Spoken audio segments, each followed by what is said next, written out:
அன்பானவர்களே, கர்த்தருடைய நாமத்தில் உங்களை மகிழ்ச்சியோடு வாழ்த்துகிறேன். கர்த்தர் உங்களோடு இருப்பாராக, உங்களை ஆசீர்வதிப்பாராக.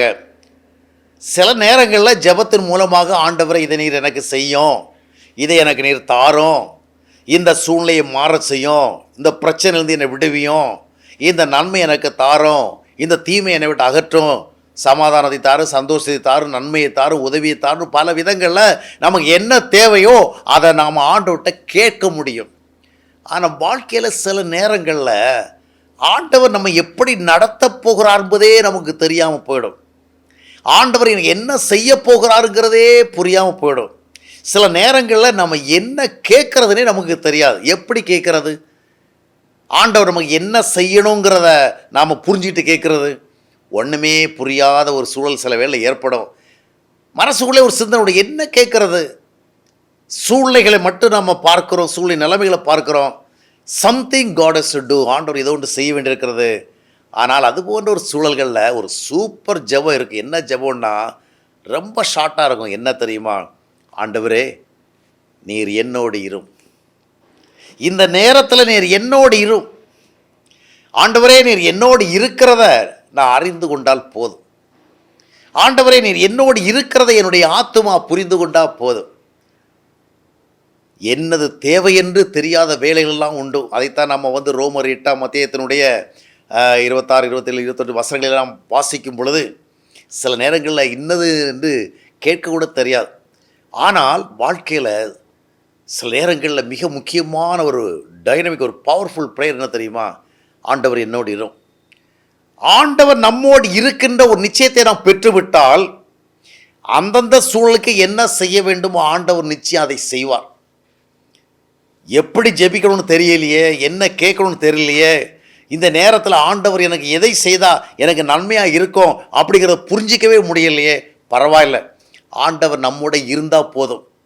எந்த நெருக்கடியும் நம்ம கடந்து போவோம். ஆண்டவர் நம்மோடு இருந்தால் போதும். இந்த துக்கங்களையும் கடந்து போவோம், சோகங்களையும் கடந்து போவோம், போராட்டங்களையும் கடந்து போவோம். நம்மோடு இருக்கிற ஆண்டவர் ஒன்றும் செய்யாமல் ஐடலாக சும்மா இருக்க மாட்டார். அவரை உண்மையாக பின்பற்றுவடைய வாழ்விலே எந்தெந்த சூழல்களுக்கு என்னென்ன செய்ய வேண்டும் என்பதை ஆண்டவர் அறிந்திருக்கிறார். சில நேரங்களில் நாம் எதிர்பார்க்கிற விதமாக ஆண்டவர் செய்யாமல் இருந்திருக்கலாம். ஆனால் நம்முடைய எதிர்பார்ப்புகளை மீறி ஆண்டவர் அந்தந்த நேரத்திற்கு என்ன செய்யணும் அதை நிச்சயம் செய்வார். சில நேரத்தில் குழந்தைகளுக்கு அழ மட்டும்தான் தெரியும். சின்ன குழந்தைகளை பாருங்கள், பசி வந்தாலும் அழத்தான் செய்யும், தூக்கம் வந்தாலும் அழத்தான் செய்யும், உடம்பு வலி வந்தாலும் அழத்தான் செய்யும். அந்த அழுகை என்ன செய்கிறதுனா தாயை வரவழைக்கிறது. அந்த தாய் வருகின்ற பொழுது அந்த தாய்க்கு தெரியும் குழந்தை ஏன் அழுகிறது. அதனால் ஒருவேளை குழந்தை தூக்கத்துக்கு அழுதோ, இல்லைன்னா உடம்புல ஏதாவது வலிக்கிறத அழுகிறதோ, இல்லைன்னா அதுக்கு சாப்பாடு தேவையோ புரிந்து கொண்டு ஏதாவது ஒன்று செய்யும். குழந்தை செய்கிறதெல்லாம் ஒரு அழுகை தான். அது விதமாகவே வாழ்க்கையில் கூட சில நேரங்களில் என்னது எப்படி என்று தெரியாமல் இருக்கும், என்ன கேட்குறதே தெரியாமல் இருக்கும். ஆனால் கேட்குறதுக்கு ஒன்று இருக்கிறது, என்னவென்றால் என்னோடு இரும்.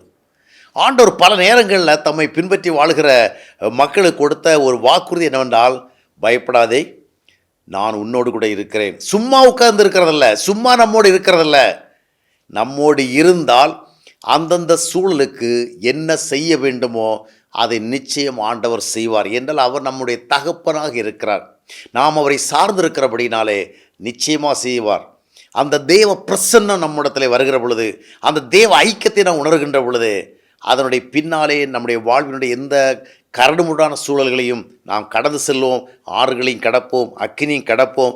ஆண்டவர் நம்மை நடத்தி செல்வதை பார்ப்போம். எனவே ஆண்டவரே என்னோடு இரும் என்பதுதான் ஒரு சூப்பர் ஜெபமாக இருக்கிறது. இந்த அனுபவத்தில் நம்ம வளர்ந்து விட்டோம் என்றால் கர்த்தர் நம்மோடு இருந்து நிச்சயமாக நமக்கு என்ன தேவை என்று அறிந்து அதற்கேற்றபடி அவர் நமக்கு நன்மை செய்வது முழுக்க முழுக்க உண்மையாக இருக்கிறது.